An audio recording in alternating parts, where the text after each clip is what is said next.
อ๋อไม่แพ้อย่างแน่นอนไม่แพ้อย่างแน่นอนเพราะตอนนี้ตอบโจทย์ได้เลยว่าทุกจังหวัดนี้แม้กระทั่งแฟรนไชส์หรือว่าลูกค้าก็เป็นพันเป็นหมื่นโอ้ยจริงๆลงทุนถามว่าลงทุนแพงไหมอย่าเพิ่งถามว่าลงทุนแพงไหม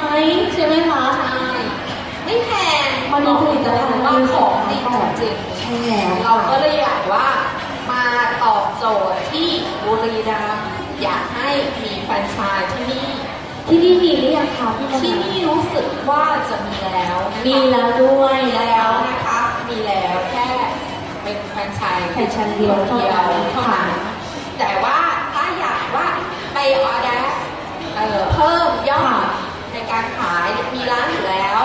ก็ได้นะคะเราเหมือนแบบว่าสมมติว่าเรามีร้านเสริมสวยอยู่แล้วลูซี่อยากจะไปตั้งวางไว้ใครอยากจะซื้อไป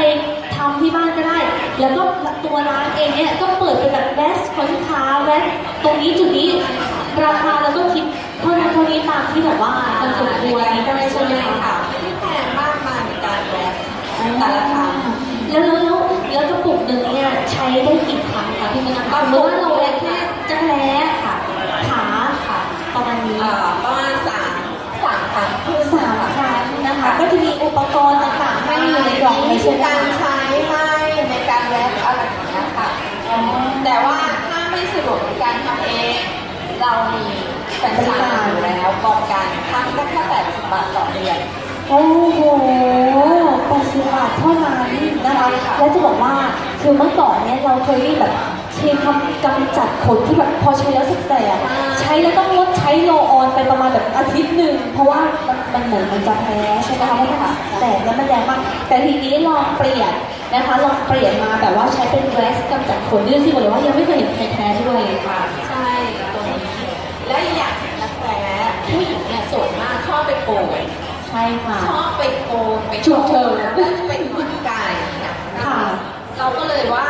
ไม่อยากให้ไปโกนไปเองนะอยากให้ต้องการแว็กเสร็จแล้วเราไม่อยากให้ใช้รูปกิ้งหรือโรลออนมันเป็นแอลกอฮอล์วันนี้ผลิตภัณฑ์ของเราก็มีตัวดีท็อกใช่ไหมคะตัวดีท็อกมารักแล้วเวลาหลังจากแว็กแล้ว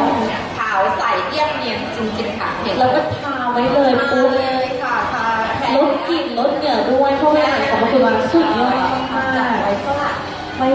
บฝรั่งก็ตอบโจทย์อยู่แล้วว่าเป็น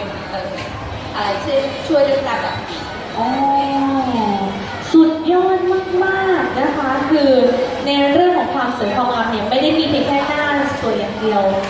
คือทั้งร่างเราน่ะใช่ทั้งร่างเราโอ้ยฉันมั่นใจเป็นตอเลยนะคะหนังไก่ก็มานะคะใช่แต่ชุดไม่พิษขาวใสเรียบเนียน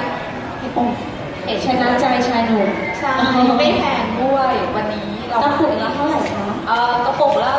250ไม่ขายนะคะวันนี้ขายเพียง200 บาท200 บาทเท่านั้นโอ้โห200 บาทใช้ได้3 ครั้งใช่200 บาทครั้งละเดือนน้องคิดกัน